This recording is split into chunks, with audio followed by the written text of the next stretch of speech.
Headlines on WJBF News Channel 6. Brought to you by Hickson Roofing. If your roof needs fixing, call Mr. Hickson. The CSRA is where we were born, where we live, where we work, where we're raising our families. It's our home. That's why the people of the CSRA count on us after an accident. Because they know about our skill in the courtroom, how we treat clients like family, how we love this community, and the people who proudly call it home. We're just a call or click away. Injured? When you need me, call me. I'm your Augusta guy. 706-724-7224. Why call Advanced Stair Technology? At Tile Center, we deliver exquisite tile and stone, expert advice, innovations in materials, and extraordinary value. We've been bringing your visions to life since 1961. So, why Tile Center? Well, Tile Center, once again, is the winner of the Best of Home Award. Come see why for yourself at any of our locations, Augusta, Martinez, Statesboro, or Aiken, or online at tilecenter.com. Tile Center, your tile and stone experts. Attention homeowners, time is kick off your Saturday mornings with the most trusted team in local sports. Review all of the weekend action and recap all of the big plays with Gianna Senfalou and Gabriel Stovall. 6 Sports Saturday, Saturday mornings at 9:30 on News Channel 6. Get the latest video in one click at WJBF.com. The live 5 for 6 mobile app. Download it today. After a cold and rainy setup yesterday, it is feeling like spring again. Temperatures have soared into the 70s, and tomorrow we will be near 80 degrees.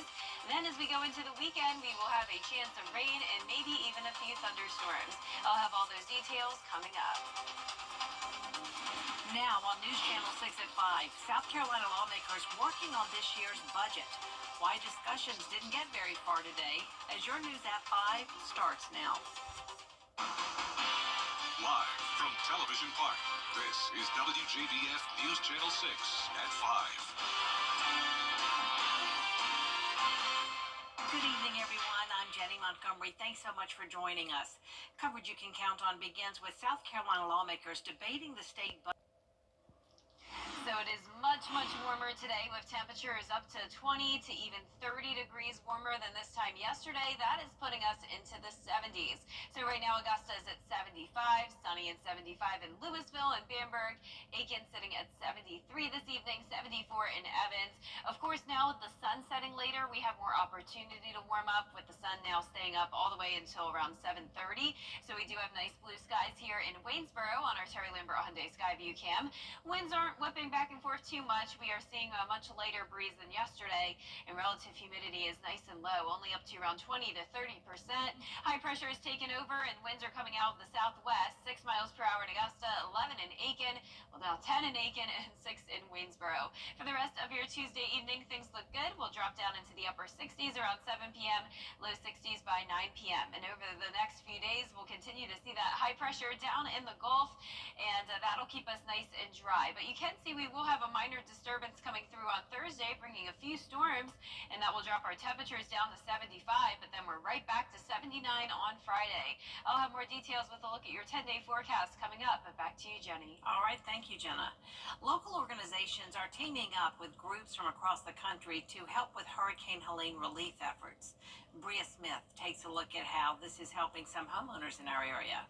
It's homes like this that the North Georgia Conference of the United Methodist Church works on with various groups. This time, it's a group of college students from Virginia Tech using their spring break to help with hurricane cleanup. From more than 300 miles away to right here in Augusta, students will spend the next week during their spring break helping storm victims with debris cleanup and home damages. We'll let some people start in this room first. The effort is made possible with the partnership of the Ryan Clark Scholarship, whose mission is to honor Virginia Tech shooting victim and Columbia County native Ryan Clark through community service-based scholarships. Everyone cannot make straight A's. Everyone cannot be a super athlete, but everyone can give back to the community without a doubt. It's free. Give your heart, give your talents. And then here Luke Henshaw and Josh Hansel are just two of the many Virginia Tech students who volunteered their time. Our understanding right where we're standing is about where I think one of the big trees that fell in the house hit. All the moisture from the storm and the days to come after that basically caused a lot of mold to form in the house, and that's why the entire building had to get stripped down to the bare bones. Can't drive through this neighborhood without seeing a hole through a roof. Scott Parrish is a part of the North Georgia UMC disaster response team. He says this home is just one example of the work they hope to continue doing.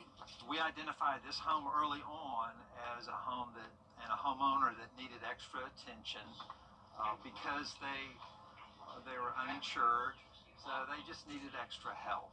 Organization leaders say they want to help more families whose homes are still heavily impacted by Helene and getting them back to a livable state. For more on how to help, visit WJBF.com. In Augusta, Bria Smith, WJBF News Channel 6. A review of the City of Augusta's charter is one step closer to getting off the ground. At a special called meeting this afternoon, for the first time in almost 60 years, the Butler boys basketball team has a new title, state champions. Graham Lee was at the high school this afternoon for the celebration.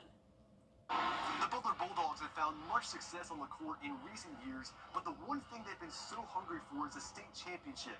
Now head coach Chaz Clark and the team are celebrating their first state crown since 1966.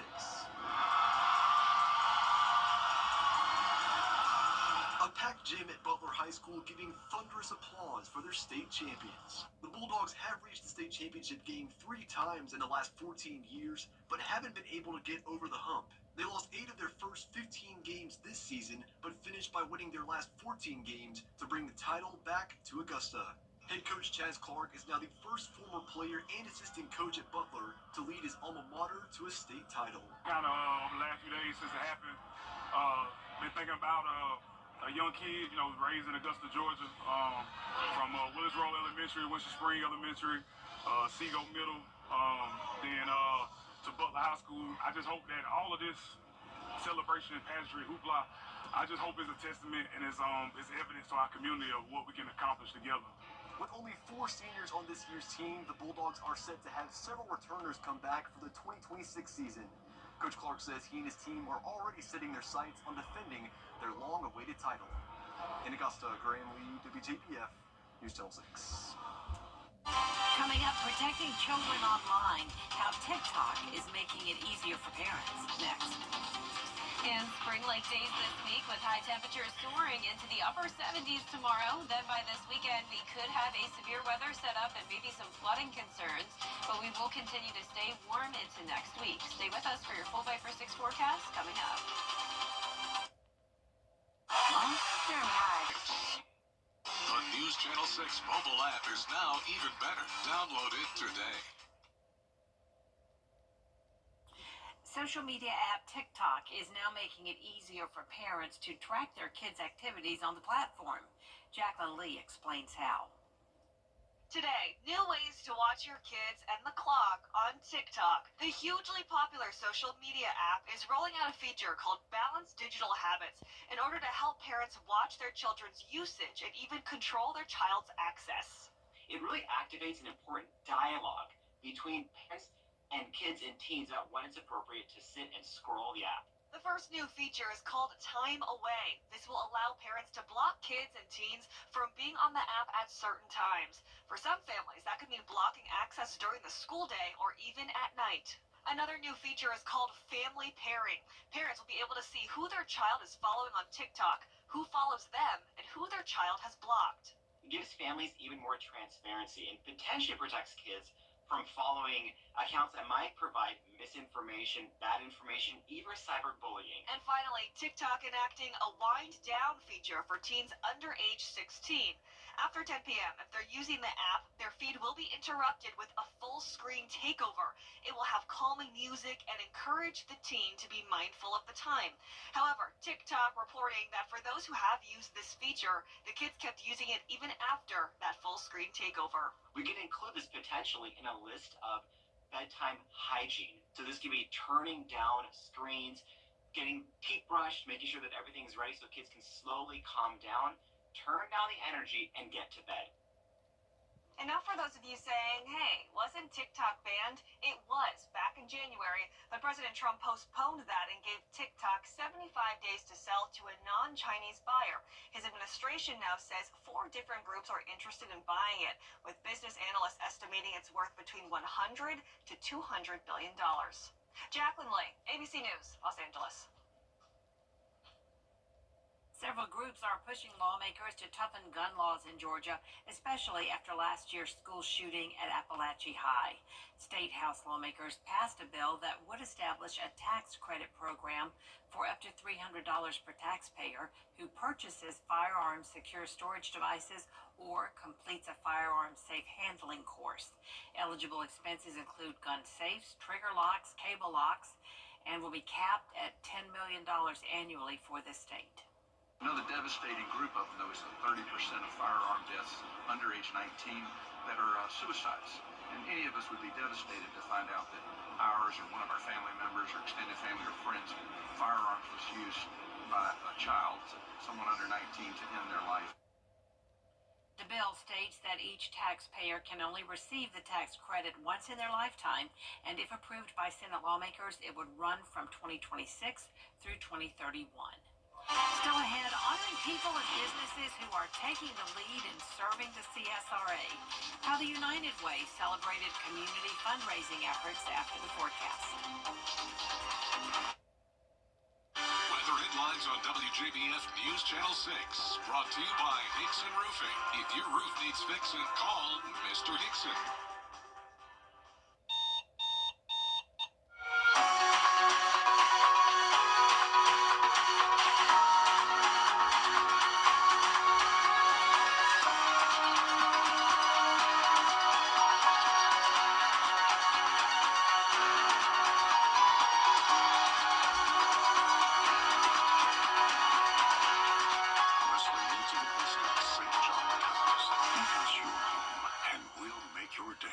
Every day. For some children, Abilene Baptist Church invites your family to the Columbia County Spring Thing, a free community event for toddlers through 5th grade kids on Saturday, March 22nd from 10 a.m. to 2 p.m. at Evans Town Center Park. Join us for endless fun, including a Ferris wheel and other amusement rides, inflatables, balloons, face painting, candy, and more. Food will also be available for purchase from many vendors. Pre-register today for this free event at myabilene.org/spring. Now, your most accurate forecast with WJBF Live 5 for 6. Well, a big change of pace from yesterday. We are back to the 70s and overall spring-like warmth all across the southeast. Some of us are even in the low 80s today, but here in the CSRA, we're mostly seeing those low to middle 70s. So 70 up in Saluda, but 75 in Augusta. Now we have a longer opportunity to warm up with the sun setting much later, so we'll continue to stay in those 70s over the next couple of hours. Beautiful blue skies on our Terry Lambert Hyundai Skyview Cam looking into Waynesboro. It's a great day all across the area. 75 but feeling like 77, so the sun beating down is warming us up even more. Humidity super low at 24%. A southwest wind coming in light at 6 miles per hour. Look at all this dry air in place on our water vapor loop, but we also have some cloud cover up towards the north and west along the stalled frontal boundary. And then this is the low pressure system that exited out into the Atlantic yesterday, and we'll be back to sunshine again on our Wednesday. So we're not going to see any active weather over the next day or so, and temperatures will continue to warm up, climbing to around 80 tomorrow afternoon. Our future cast tonight at 8 o'clock showing the clear skies, wind still out of the southwest, and then there comes the cloud cover out to the west of us. So Wednesday afternoon staying dry, and then we'll have all this moisture coming in from the Gulf and a cold front approaching, bringing that chance of rain starting Thursday afternoon and continuing into the evening hours. But keep in mind, we have all the dry air in place, so it's going to be hard for any of this rain to actually fall. So I do think this model is a little bit aggressive with the widespread rain, but nonetheless expect a few isolated showers and storms on Thursday, and then by this weekend a higher chance of storms as we'll have another approaching cold front. This could bring a potential flood and even severe weather setup Saturday night into Sunday. Now for Saturday, there's a 30% probability of severe storms from the Storm Prediction Center out to the west of us. That's including places like Atlanta, Huntsville, down to Hattiesburg and Mobile. Mobile. For our neck of the woods, it's just our northwestern counties under a 15% probability. But then by Sunday, that shifts over up towards the East Coast, putting all of the CSRA under that threat. But keep in mind, it's still early out and there's opportunity for that to change. But we will keep you updated and also keep you updated on that chance of flooding. Our high temperatures will stay warm over the next several days. 79 down to 75 and back to 79 on Friday. We'll actually get into the low 80s on Saturday, but from that powerful cold front, those temperatures will briefly fall on Monday of next week. But nonetheless, staying pretty warm. Our lows tonight will still be chilly, though, in the low 40s, and our highs tomorrow will climb into those mid to upper 70s. A nice sunny day tomorrow, but then becoming mostly cloudy with that chance of storms on Thursday. Partly cloudy and dry on Friday, and then more active weather headed our way this weekend. But just in time for St. Patrick's Day, the weather looks nice and sunny with those comfortable temperatures. So overall, some nice weather over the next 10 days. Sure looks like it. All right, thank you. A great day to celebrate those who make our community better. The United Way holding its annual celebration lunch today. The agency honored individuals and companies for their fundraising efforts last year. United Way had an impact of more than $5 million on this community. None of us would have imagined what happened through our community with Hurricane Helene. And because of our support from this community, United Way has been on the front line response to this disaster. We operate a 211 line, which is our first call for community help. And our calls were 10 times what we normally experience because of the hurricane. And because of people's support, we've allowed families to stay housed. We've helped them get rides and food when they don't have those opportunities right now because of damage from the hurricane. The capital campaign surpassed $3 million last year, even with a big pivot in services due to Hurricane Helene. Up next, an accidental shooting in Tennessee. Why the one behind the gun may surprise you after the break. Mix and match your McDonald's faves, from the iconic Big Mac to a juicy 10-piece chicken McNuggets to the classic filet of fish. Grab any two for just $6. Ba-da-ba-ba-ba. When disaster strikes, restoration 706-793-9080. Every day, ordinary people in the CSRA do extraordinary things to serve our community. Each month, News Channel 6 recognizes these outstanding volunteers with the Giving Your Best Award. Do you know an everyday hero who goes the extra mile to help others? Nominate them for the Giving Your Best Award by visiting WJBF.com and filling out the entry form. Sponsored by Science Co., Piedmont Augusta, Security Federal Bank, and News Channel 6.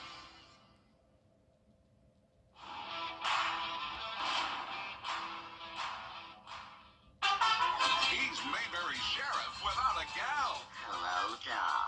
Will Andy go a-courting with Bachelorette number 1? She's a real nice lady, Pa. Number 2? Oh, that girl can do everything. Or number 3? I'm getting goosebumps just thinking about it. Play along in the game of love. Just think, one of them might be the next Mrs. Andy Taylor. On the Andy Griffith Show. Weeknights starting at 8 on MeTV, WJBF 6.2. Mix and match your McDonald's faves, from the iconic Big Mac to a juicy 10-piece chicken McNuggets to the classic filet of fish. Grab any two for just $6. Ba-da-ba-ba-ba. A Tennessee man is recovering after being accidentally shot in the leg. The shooter could be facing time in the doghouse. Mike Sirianni has more. You probably heard the expression, when dog bites man, it's not news. When man bites dog, it could be news. But when dog shoots owner, now you got a real story. That's reportedly what happened at this address on Whitney Avenue in Fraser early Monday morning. I know what happened. I just know somebody got shot. A disturbing scene for this person who didn't want to be identified. First, the police pulled up, and then the fire truck, then the ambulance. According to police, a man and woman at this address were lying in bed, relaxing and talking, when the man's dog jumped on the bed, got its paw stuck in the trigger guard of a weapon, and ended up hitting the trigger. The weapon discharged, a round grazing the top left thigh of the 39-year-old man. Monday, family and friends came by, but did not want to appear on camera and were still processing what happened. There was a freak incident, and the dog jumped up and caused the gun to discharge. A friend of the victim told me the dog involved is a pit bull, about a year-old, named Oreo. Yeah, he's really friendly. He is a pit bull, but he's a very friendly pit bull. This is really odd, isn't it? It is, yes. Is your friend going to be okay? Yes, he's fine. He's fine.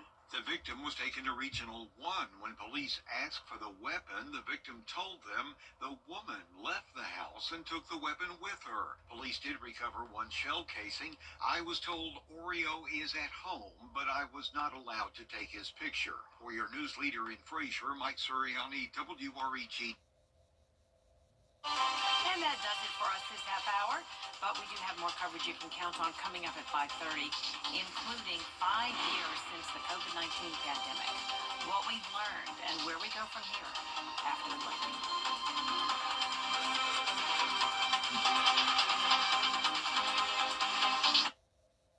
Accidents can happen at any time. Attorney John Foy and Associates today. Well, guys, another tub to shower conversion completed. Y'all, what are we going to do with all these old tubs? I have an idea.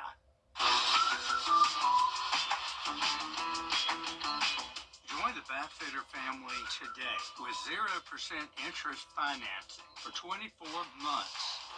How many more tub mobiles does Dad could have us build? Call Bathfitter today for your free in-home estimate. A little comfort. The Live 5 for 6 Skyview Network, sponsored by Terry Lambert Hyundai. It's feeling like spring again with high temperatures into the low to mid 70s today, and then we'll be close to 80 degrees tomorrow. Over this weekend, we'll be watching for the chance of some strong storms and maybe a flooding threat. I'll break down all the details coming up. Live from Television Park, this is WJBF News Channel 6 at 5:30. Good evening, everyone. I'm Dee Griffin. Thanks so much for joining us on News Channel 6 at 5:30. Topping today's headlines, the South Carolina House of Representatives continued their debate about the state budget. The Freedom Caucus said that certain agencies should be eliminated to lower income taxes and cut $1 billion from the state budget. All this week, Virginia Tech students will be helping residents in the area with debris cleanup as well as repairing home damages. The effort is made possible with the partnership of the Ryan Clark Scholarship. That's mission is to honor the late Ryan Clark through community service-based scholarships. A big celebration today at Butler High School for the state champion boys basketball team. It's been nearly 60 years since they've won the title. We'll have these headlines and more at 6. Congratulations, everyone. But first, coverage you can count on begins with the 5th year anniversary when COVID-19 was declared a global pandemic by the World Health Organization. Arena Meadows spoke with research